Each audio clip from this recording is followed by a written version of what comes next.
Good morning, good afternoon, good evening, wherever you are. My first ever official video post in regards to the topics that I speak about. If you're familiar with me on Facebook, Instagram, Snapchat, I try to come out with some type of message, try to come out and speak about something that's happening in the world.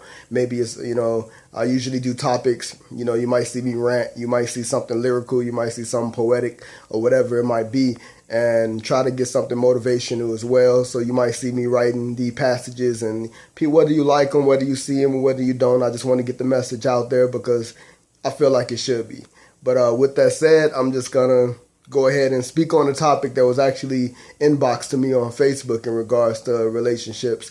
And the question was more along the lines of, how do you know when enough is enough in a relationship? And for me, that varies amongst the relationships. Everyone and every situation is different. But in a general consensus and a general statement, just to get it across, it becomes enough when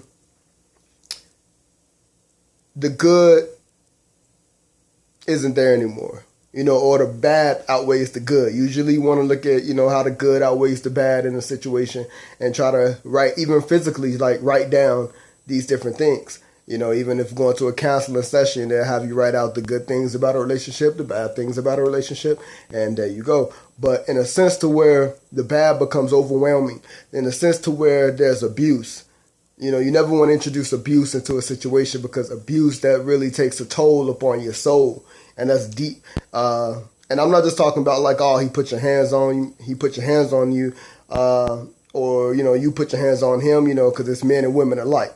So let's not play the sexist role, but it's for both sides of the field. Abuse isn't just physical, physical nature of fighting or something of that nature. It can be verbal, the things that they say consistently. If you get a lot of negativity out of their words that they're constantly repeating to you, and it's not uplifting or motivating to you, it's not moving, then that's not love. You can't love someone and then, condemn them with your tongue, speak bad about them, and then project all this negative energy amongst their life and the decisions that they make and who they are. Why would you do something like that to someone you love? Whether it's your mother, whether it's your partner, whether it's your child. It's too much of that going on, and people take it as love because they feel like, oh, it's just tough love. There's a difference between tough love. Tough love is in the sense of being hard on someone, for a greater outcome, to where you're trying to teach them some discipline and understanding so they can not grow into the lazy sense or grow into comfort.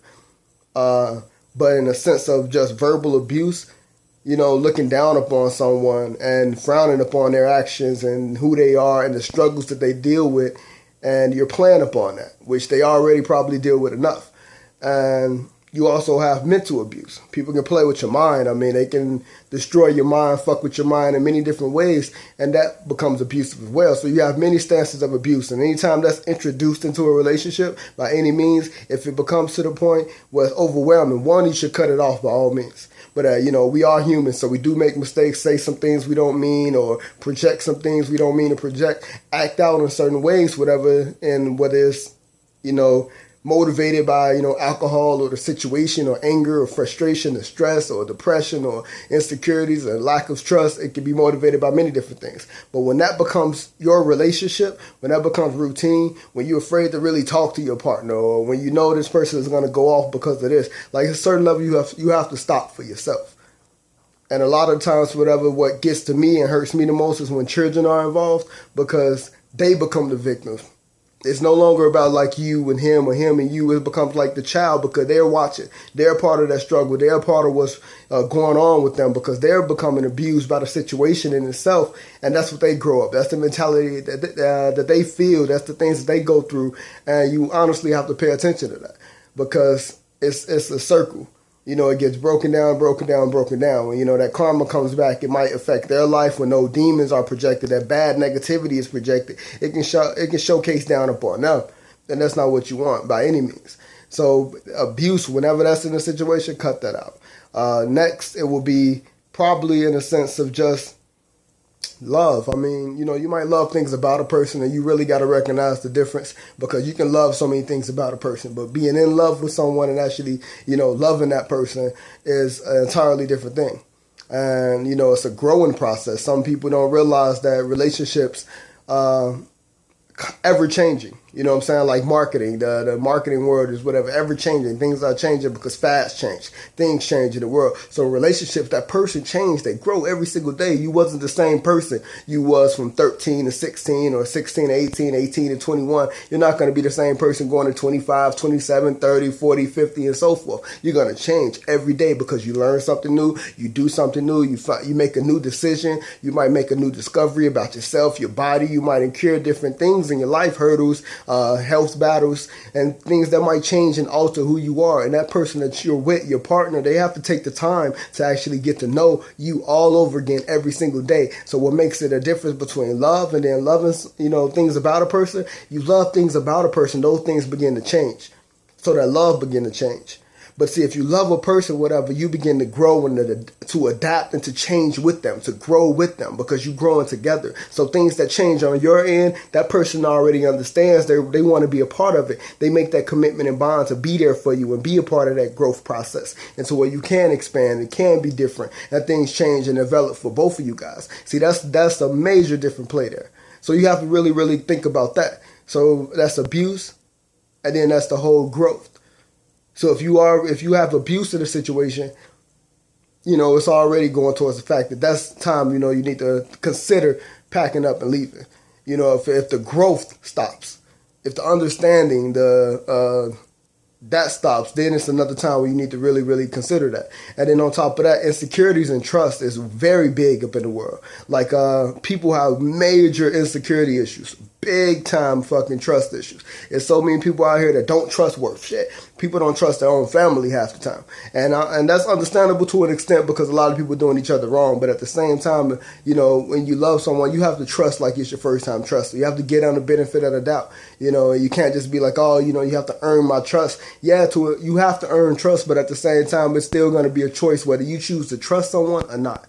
And if you can't trust that person, you truly, truly feel you can, then it's not going to make for a productive relationship. And if your insecurities are high, you really need to take the time to build within yourself, to become secure within yourself, to love yourself. Because if you don't love yourself, how are you going to love someone else? If you don't trust yourself in the decision of being with this person, how are you going to sit up there and trust him by any means or her by any means? You have to become whole within you. That's the only way you're going to make yourself anything whole within together as a partnership. And that's the thing, because two people that come together, they become one, especially joining in marriage, in the traditional sense. And love, even biblical speaking, love is patient, love is kind, love is forgiving, love is unconditional. So if you don't have those values circling around your relationship, you don't have that circle around your love, then what are you basing your love off of? Because a nigga put out good dick, or because she bad as hell, whatever, you're not going to find another, or you sit up there, you insecure, you don't want to be alone, or the simple fact that, that's your baby daddy, baby mama, so you want to stick around for the benefit of the child, but at the same time, you are damaging and abusing yourself, and not only that, but your family, your friends, your circle, and it becomes draining. And when a relationship becomes draining, it drains you. It drains your soul. It drains the goodness out of you. When you start to feel bad, you start to feel like the things you do are bad. That person picks up on all your negativity and they runs with it. They builds it. You could be having the greatest day of your fucking life and you walk into that door and it just feels like hell. It feels like you're doing something ultimately fucking wrong in the world, and you're not. You feel like you're the bad person. You feel like you're the enemy. You feel like you're making everything the biggest mistakes in the world. And it's not necessarily you, it's the love, it's the situation you allow yourself to be in, because that mental abuse, that physical abuse, that emotional abuse, that verbal abuse, that the lack of growth, the trust and insecurities that leads to depression and stress. And then you have to turn around and fucking deal with the world. You have to deal with life. You have to deal with bills and responsibilities and children, and you have to deal with overcoming. You have to deal with the shit that's going on in the politics. You have to deal with discrimination. You have to deal with so many other things, whatever, just as an individual on a daily, that it's way too much to come home and still have to feel attacked, beaten, and destroyed by the person that you consider to love. How is that love? How's that a relationship? You have to think of a healthy relationship. You have to think of benefit. If that person isn't bringing the best out of you, if that person isn't striving to understand you, that you're not, and you have to do it together. It can't be one-sided. And that's another thing we get confused, because everyone's looking for that person to do everything, whatever, but they're not necessarily reciprocating that. They're not necessarily giving that back to that person, and it has to be a back and forth exchange. You can't just accept and not give. You can't just give, and not accept. It has to be on an equal level. And when you establish that, when you finally come to them terms, whatever, where you can have the growth in your relationship, when you can rid yourself of those insecurities and you become whole and trusting towards that person, when you can become one with that person, when you smile, and the good outweighs the bad, when, that abuse is eliminated, by any means, counseling, relationships can be worked out. And counseling is one of them. So if you going through these type of relationships, really, really take the time, whatever, to get to know yourself, what you want, what's going to make you happy in life. Because, you seek happiness in another person and you're going to be disappointed many times. Because you can't seek happiness in that. You have to be happy. And that person has to be happy. And from there, if you both have happiness in yourselves, you can share that happiness. That's a relationship. That's love. But when it's time to walk away, it's when all that is failed out the door and you truly, truly are drained. But don't wait till it's too late, because they can drain all of you, your life, everything good about you, and feed you with so much negative and bad vibes that becomes who you are, to where you it's hard for you to trust anyone else. It's hard for you to love another individual. And the next person that actually might be a good individual has the hardest time getting to your heart. And you're going to pass up on your blessings, on your love, on a good individual. And you're going to sit up there and condemn and beat down yourself to where you don't succeed or be as happy or be as great as you once were. And people, people begin to notice, like, oh, well, you don't smile. You're not as happy as you used to be. Just as much as they notice when you are happy, like, oh, you're glowing, and you really got to pay attention to that. So when it's time to walk away, you'll know when it's time to walk away. Don't tell yourself differently. Don't try to speak and project it like, oh, well, it could be worked out, or that's just who he is, or he still loves me, she still loves me. But, that's the shit that they put, and that's the shit that they put you through. You can't accept that, because the moment you start settling for comfort instead of courage, you're going to destroy yourself by all means. But I do hopefully wish that kind of helped and touched base on a little bit of what you were speaking on. It was a more detailed post that you gave, a message that you inboxed me, but I tried to touch on every little thing possible, just in a general sense, because as I say, every situation is different. But for the general consensus, that's what it is. So I hope you guys have a good day, blessed day. By all means, get out there, make money. Thank God for waking up first and foremost. And remember to love, smile, treat everyone as the same way you would like to be treated. Put more good vibes and positivity out there, because there's enough negativity in the fucking world by all means. So more good values out there will actually make a difference in your fucking smile. And that's big, because if you can smile and the person that you with, you can put a smile across their face, that's making a change in some sense. People people want to be around happy people. People want to be around people that's uplifted and motivated, not people that's just draining. And people are soulless out here because they've been drained of their souls, or, it's been passed down from generation with soulless ass individuals, and that ain't what you want to deal with.